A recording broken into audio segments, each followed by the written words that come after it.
Hello friends, hi my name is रॉथर जेलिसिस my name. ऐसे बच्चे जिनकी 2 लाख तक रैंक है, बड़े कंफ्यूज है कहाँ पर बेस्ट ऑप्शंस होगा, राइट। सो आज हम पूरा इंडिया वाइज देखेंगे कि भाई तुम्हारे पास बेस्ट ऑप्शन क्या होगा। देखो, सबसे बड़ी प्रॉब्लम क्या होती है कि एक सही कॉलेज चूज करना। हम जब गूगल पे जाते हैं तो अलग अलग वेबसाइट यहाँ पर प्रमोशन में कहीं ना कहीं 2-4 कॉलेजेस को बीच में डाल देती हैं कि टॉप 10 कॉलेजेस में ये लो, जो फिसड्डी होते हैं। यूट्यूब पर जाते हैं तो वहाँ पर कहीं ना कहीं पेड प्रमोशन मिल जाता है, 2-4 ऐसे कॉलेजेस को पिच कर ही दिया जाता है, एक आध कॉलेजेस को, कि जहाँ हम कंफ्यूज हो जाते हैं। तो इस केस में हमें करना क्या चाहिए? तो देखो, एक चीज़ तो क्लियर है कि हमें जेई के रैंक पर कहीं ना कहीं कॉलेजेस मिलेगा। अगर हमारी 1 लाख से 2 लाख के बीच में रैंक है तो इसका मतलब क्या है कि हम लाखों बच्चों से पीछे हैं, राइट। अब एग्जाम्पल के लिए, जैसे हमारा टॉपिक का नाम ही है यहाँ पर 1 से 2 लाख, अच्छा 1 से 2 लाख, राइट। 0 से हम बोल सकते हैं 0 से 2 लाख, तो हम इसको थोड़ा सा जस्टिफाई कर देते हैं। अगर 30,000 से ऊपर रैंक है आपकी, देखो, फिर आपको मेरे हिसाब से जोसा में ट्राई नहीं करना चाहिए। अगर 30,000 से हो, अब मैं ऐसा क्यों बोल रहा हूँ, कई बच्चे निगेटिव कमेंट करने वाले। एक अच्छा एनआईटी, एक अच्छा ट्रिपल आईटी नहीं मिलेगा। हाँ, अगर आप कोर ब्रांच से संतुष्ट हैं, आपने कहा कि मैं केमिकल ले लूंगा, मैं मेटलर्जिक ले लूंगा, मैं यहाँ पर राइट XYZ कोई और ब्रांच ले लूंगा, तो दैट्स ओके, जाइए। इवन टॉप कॉलेजेस में कोर ब्रांच भी आपको नहीं मिलेगी 30,000 की रैंक के बाद। 30,000 से 50,000 जिसकी रैंक है, वो वही बच्चे माइक शेयर करें कि हमें कोर ब्रांचेस भी चलेगी, हमें कोई भी ब्रांच चलेगी, राइट। एक अच्छे एनआईटीज में इस पोजीशन पर जाएं, या फिर इस पोजीशन पे जाएं कि भाई मैं कंप्यूटर साइंस चाहता हूं लेकिन मुझे लोअर एनआईटीज भी चल जाएंगे, लोअर ट्रिपल आईटीज भी चल जाएंगे। Make sure this thing. अगर CS रिलेटेड ब्रांच चाहिए, अदरवाइज राइट, मेरे हिसाब से 30,000 से ऊपर रैंक वालों को अपनी स्टेट में भी एक आध ऑप्शन देखना चाहिए, या फिर जिससे बिट सेट देना चाहिए। बिट सेट का बिट्स मणिपाल, राइट, पिलानी, हैदराबाद, गोवा, इनके ऑप्शन से, या फिर कोई और स्टेट यूनिवर्सिटीज देखना चाहिए, Harcourt, Butler, triple M, like this. आप ये भी पता कर सकते हैं कि मुझे मेरी रैंक में क्या बनेगा स्टूडेंट खबरी से, वो भी मैं आगे बताऊंगा कि कैसे। हद से हद 50,000 रैंक वाले, दैट्स इट। 50,000 तक अपने अपना डिसीजन ले लिया, बट 30 से 50,000 की रैंक वाले अपना बैकअप ऑप्शन मेरे कहने पर स्टेट का भी रखे। चलिए, ये हो गया। अब जिनकी 50,000 से ऊपर रैंक है, राइट, 50,000 से ऊपर रैंक है, वो क्या करें? वो जोसा छोड़ दें, सी सेप पर ध्यान दें, और जोसा में एज ए बैकअप जाएं, एज ए बैकअप ऑप्शन जाएं, और ये सोचकर पर जाएं कोई भी ब्रांच। फिर माइंड सेट मत करिए कि CS और CS रिलेटेड चाहिए, नहीं। CS रिलेटेड चाहिए ना, तो फिर NIT, राइट, आप नॉर्थ ईस्ट लीजिए, सीधी सी बात है। ज्यादा कंफ्यूजन ही नहीं, यहां कंफ्यूज हो रहे, वहां कंफ्यूज हो रहे, भैया क्या ले क्या नहीं ले। माइंड सेट बिल्कुल क्लियर बनाओ कि नॉर्थ ईस्ट चलेगा नहीं चलेगा, छोड़ दो, ये तुम्हारे बस की, ले लो जाके खुद, राइट। मेरा काम है यहाँ पर आपको सही नॉलेज देना, सही गाइडेंस देना। यहां पर तुम्हारे बोलने से या काका जी, ताऊ जी ने, किसी ने बोल दिया, उससे नहीं मिलेगा। Get the reality of it, right. So again, यहां पर ऐसे बच्चे जिनकी 50,000 से ऊपर रैंक है, टोटल फोकस होना चाहिए इनका स्टेट काउंसलिंग में। आपकी स्टेट, जैसे मैं मध्य प्रदेश से हूं तो मैंने SGS IIT, DABB, top 2 colleges है, इसमें देख लिया, CS IT, ये वाली ब्रांचेस। आप यूपी से हो तो आपने IT के NIT देख लिया।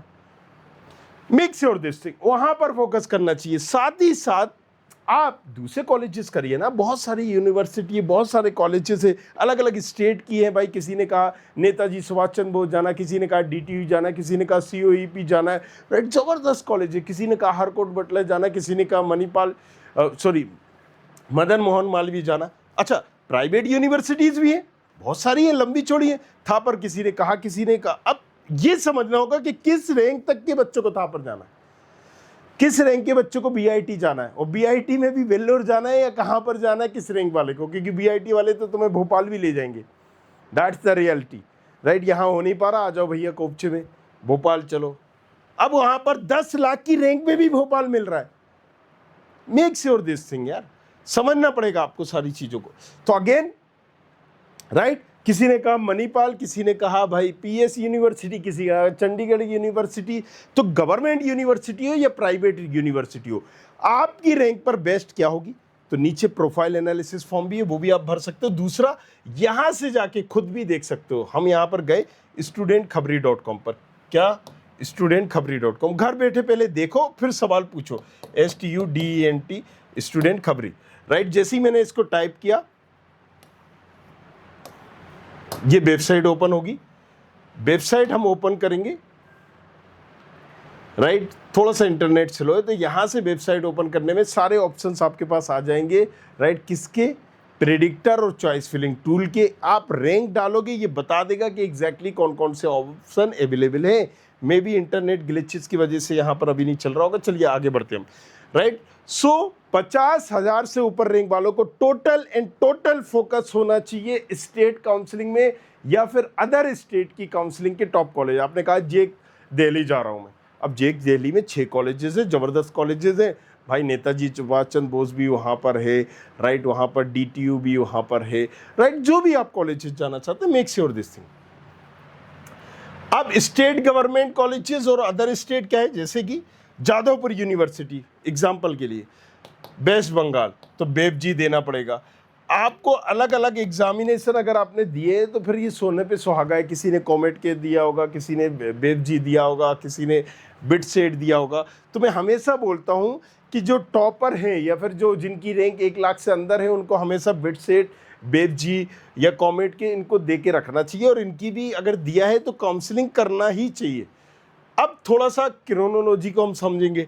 कुछ प्राइवेट यूनिवर्सिटीज़ में, जैसे किसी ने कहा JP नोएडा जा रहा हूँ मैं, किसी ने कहा अमेठी नोएडा, किसी ने कहा चंडीगढ़, किसी ने कहा थापर, किसी ने कहा भाई BIT, किसी ने कहा SRM, किसी ने कहा यहाँ पर कि मणिपाल जा रहा हूँ।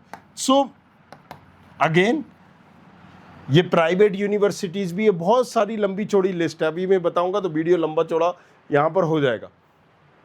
अब एक क्रोनोलॉजी को हम समझते हैं। 50,000 से ऊपर रैंक वालों को कहाँ करना चाहिए, स्टेट में और कुछ टॉप लेवल की यूनिवर्सिटीज और कॉलेजेस में। यहां पर अगर हम बात करें किसी की 1 लाख से ऊपर रैंक है तो वो क्या करें। 50,000 वाले से ऊपर वाले को क्या करना चाहिए, स्टेट काउंसलिंग में फोकस करना चाहिए। और यहां पर बैकअप के तौर पर, राइट, CSEB अटेंड कर लो या जोसा कर लो। और उसमें माइंडसेट अगर लेके तुम जा रहे हो कि मुझे लोअर NIT चल जाएगा या फिर लोअर ब्रांच चल जाएगी, तो जाओ। इस रैंक वाले को तो ये सोच के जाना चाहिए कि भाई मुझे लोअर NITs में कोई भी कोर ब्रांच मिल जाए तो I am okay with that, या फिर GFTIs में मिल जाए। हालांकि GFTIs में तो 10 लाख पे भी मिल जाएगा, लेकिन एक एवरेज GFTIs में, अच्छे GFTIs में भी नहीं मिलेगा। तो मैं आगे बता दूंगा स्लाइड में कि कौन से GFTIs तक आप बस रुक जाओ, उसके बाद नहीं, क्योंकि फिर वो कोई सेंस नहीं है। और लोअर NITs में भी मैं civil, mechanical, chemical, production, metallurgic, biotechnology, इस तरह की ब्रांचेस के लिए अवेलेबल हूँ। नॉर्थ ईस्ट टाइप अगर लिस्ट में नहीं है तो देखो, चाहने से नहीं होगा, एज ए बैकअप भरो। मैं तुम्हें जगा रहा हूं यहां पर, मैं ये नहीं कह रहा हूं जो मैं बोल रहा हूं वो तुम मानो, नहीं। अब तुम यहां पर अपना एक कैरियर के लिए थोड़ा सा सीरियस हो जाओ। मैं जो कह रहा हूं उसको सीरियसली करो, बाकी को तुम, राइट, मैं जो बोल रहा हूं उसको भी फॉर्मेलिटी के लिए भरो। तुम you will get the reality. मिलना होगा मिल जाएगा बाबा। लेकिन अगर तुम जागे नहीं और तुम्हें यहां भी नहीं मिला, तो जो बेस्ट ऑप्शन अभी तुम्हें मिल सकते हैं, मिल रहे हैं, उससे भी तुम रह जाओगे। तो अगेन यहां पर जैसे हमने करा प्रेडिक्टर का मतलब ये होता है कि आप जस्ट प्रिडिक्ट करिए, अपनी रैंकिंग डालिए। अब यहाँ देखो मेडिकल आ रहा है, क्योंकि यहाँ पर मेडिकल सिलेक्टेड है। मैं इंजीनियरिंग सिलेक्ट करूँगा तो इंजीनियरिंग के सारे आ जाएंगे, बिटसेट, कॉमेट के, CSEB, IIT, जेसा, राइट, UPDT, MPDT। अब यहाँ पर मैंने डाली कि MPDT में XYZ मेरी रैंक है, तो मैं जाऊँगा, मैं अपनी रैंक डालूंगा। क्या रैंक है मेरी, मैंने कहा 50,000 रैंक है। अब यहाँ पर मुझे HGS-ITS है, DAV भी है। HGS-ITS में नहीं मिलेगी, DAV में यहाँ पर पर्टिकुलर मिल जाएगी, राइट। HGS-ITS में IT के चांसेस है। इंटरनल में मुझे HGS-ITS भी मिल जाएगी, देखो यहाँ पर। तो अब मैं अगर बात कर रहा हूँ DAV, ये पता चल गया कि डीएवी में मुझे सीएस मिल रही है, 51,000 क्लोजिंग गई है। तो जो मैं बता रहा हूँ वही एक प्रेडिक्टर बता रहा होगा, मतलब सटीक आंकड़ा। अब देखो मैंने एचजीएस आईटीएस आपको बताया था, यहाँ कहीं सीएस नहीं दिख रही ना आपको। क्यों नहीं दिख रही? क्योंकि मैंने बताया था इस रैंक तक नहीं मिलेगी। देखिए नहीं मिल रही, डीएवी भी मिल जाएगा। सो पहले ही चटमंगनी पड़ गया, 1 मिनट में रैंक डालो, कैटेगरी डालो, पता कर सकते हो। आपने कहा नहीं बाबा नहीं, मुझे तो यूपी का पता करना है, तो आप यूपी में आ गए, राइट। यूपीटी काउंसलिंग में आपने कहा कि नहीं तो मुझे जोसा का पता करना है, तो जोसा में चले जाओ भाई। यहाँ पर पता कर लो कि भाई तुम्हें यहाँ पर क्या 30,000, 35, 32, 33, 34 जो भी रैंक है उसमें कोई कॉलेजेस मिल रहा है। हाँ मिल रहा है, तो फिर कौन सी ब्रांच मिल रही है? अगर मैं कंप्यूटर साइंस डाल दूँ तो मुझे नॉर्थ के ही मिलेंगे। अगर मैं कोर ब्रांचेस के लिए अवेलेबल हूँ तो फिर मुझे ठीक है यहाँ पर मिल जाएगा कि भाई मैकेनिकल मिल रही है, मुझे ये मिल रही है, तमाम चीज़ें। तो आप खुद से जाके पता कर सकते हो यहाँ पर टूल के थ्रू। अब अगेन वापस आते हैं, समझते हैं इसको। किसी की रैंक 1.25 से 1.5 लाख के बीच में है तो जीएफटीआईज और आपको अपनी स्टेट गवर्नमेंट टारगेट करना चाहिए। अच्छा, स्टेट गवर्नमेंट इनके लिए भी प्रायोरिटी है। स्टेट गवर्नमेंट के top college, top branch, but at least 3 colleges लेंगे, एटलीस्ट टॉप 3, टॉप 5 कॉलेजेस लें, टॉप 5 कॉलेजेस जरूर लेंगे। स्टेट गवर्नमेंट में टॉप 5 कॉलेजेस का सिलेक्शन करें कि भाई मध्य प्रदेश से हमने करा है जीएसआईटीएस, डीएवीवी, जेईसी, एमआईटीएस, और वहाँ से आपने कर दिया कि भाई मैं यहाँ पर हूँ आईआईटी, केएनआईटी, बीईटी, राइट, बुंदेलखंड, और हम यहाँ पर XYZ, जेएसएस, अजय कुमार गर्ग में से हमने ले लिया। ऐसे बैकअप देखो या मेन देखो, आपका फोकस वो भी होना चाहिए। अच्छा, 1.25 से 1.5 लाख, तो यहाँ पर जीएफटीआईज आपको मिलेगा। यूनिवर्सिटीज़ तो सारी हैं, उनको ट्राई करना ही चाहिए। वो मैंने जितनी भी यूनिवर्सिटीज़ आपको बताई हैं। अगर हम जोसा की काउंसलिंग की बात करें इस रैंक के हिसाब से, तो आपको यहाँ पर राइट क्या मिल रहा होगा? जीएफटीआईज। और नॉर्थ में शायद इक्का दुक्का किसी को कोई ब्रांच मिल जाए। और ब्रांच किस तरह की मिलेगी जीएफटीआईज में भी क्लियर है। कौन से जीएफटीआईज में मिलेगी? तो भाई वो भी टॉप बिट्स, मिश्रा वगैरह में नहीं मिल सकती, राइट। एवरेज कॉलेज लेने पड़ेंगे। 1.5 से 2 लाख की रैंक में जीएफटीआई, सी से वैकेंट सीट। लेकिन अगेन यहाँ पर सीएसआईटी सोच के ना जाएं। जितने भी 1 लाख से ऊपर रैंक वाले, एक बात बच्चे को उड़ के लगी है, लेकिन यहाँ पर सबको नहीं मिल सकती, और इस तरह की ब्रांच का सोच के जाएं, राइट। अगर 1.5 से 2 लाख रैंक है तो सीएस के अलावा ऑप्शन रख के जाएं स्टेट काउंसलिंग में भी। स्टेट में भी आपको सीएस नहीं मिलेगी टॉप कॉलेजेस में। हाँ, अब आपने कहा कि भैया टॉप 5 कॉलेजेस के अलावा मुझे और भी दूसरे चलेंगे, तो मिल जाएगी फिर, या टॉप 3 के अलावा। वो वेरी करता है अलग अलग स्टेट, राइट। मैंने कहा मैं एमपी से हूँ, तो मैंने कहा भाई टॉप 5 छोड़ दो, मुझे तो सम्राट अशोक भी चलेगा, मुझे LNCT 1994 भी चलेगा, MITS की CS रिलेटेड ब्रांच भी चलेगी।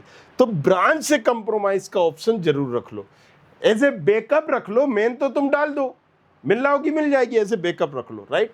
अब NITs कुछ तरह के मिलेंगे अगर आपको लोअर में, सारे के सारे नॉर्थ ईस्ट, राइट। और वो भी कौन सी ब्रांच क्लियरली मेंशन वहाँ पर है। अगर जीएफटीआईज की बात करें, एवरेज जीएफटीआईज तक यहाँ तक जा सकते हो, इसके बाद आप अपने रिस्क पर लो। इसके बाद मैं आपको गाइड नहीं करूँगा, मतलब इससे नीचे कॉलेजेस मत लो, क्योंकि जीएफटीआईज तो बेटा 10 लाख की रैंक में भी मिल जाएंगे। बट हमारी प्रायोरिटी ये नहीं होना चाहिए, हमारी प्रायोरिटी होना चाहिए कि बेस्ट ऑप्शन क्या है। तो प्रोफाइल एनालिसिस फॉर्म भरो, नीचे डिस्क्रिप्शन पर दिया गया है प्रोफाइल एनालिसिस, उसको देख के हम आपको बताएंगे आपके अकॉर्डिंग बेस्ट ऑप्शन कौन से। Thank you very much, thanks lot, मिलते हैं नेक्स्ट वीडियो में।